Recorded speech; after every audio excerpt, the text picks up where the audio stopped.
pas pentru ce ți-am făcut afară. Știu că ultimul moment s-a terminat. Mă întreb ce mai pot să fac. Îți mulțumesc pentru timpul oferit, pentru zâmbetul ce m-a încălzit. Chiar dacă am fost idiot, din minte n-am să te scot.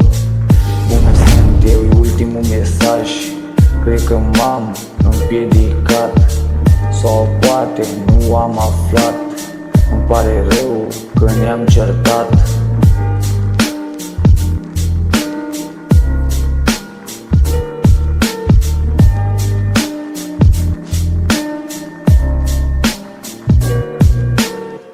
Dar știu că nu mai sunt primit și totul s-a sfârșit. Nu reușesc din cauza ta, că mi-ai oferit toată siguranța. Dar dacă aș putea da timpul înapoi, aș vedea imaginile cu noi doi.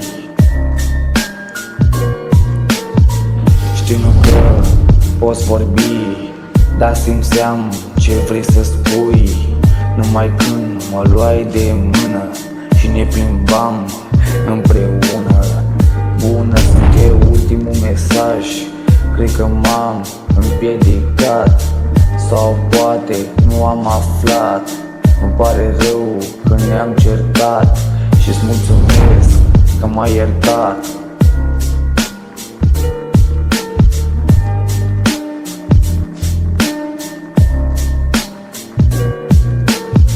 Știu că nu mai sunt acceptat din cauza prostiei mele, dar pentru tine brațele mele sunt mereu deschise. Dar să știi că eu te iubesc și nu te-aș părăsi doar de dragul tău. Și după aia m-am îmbăgat și din nou m-ai acceptat. Și te iubesc neîncetat.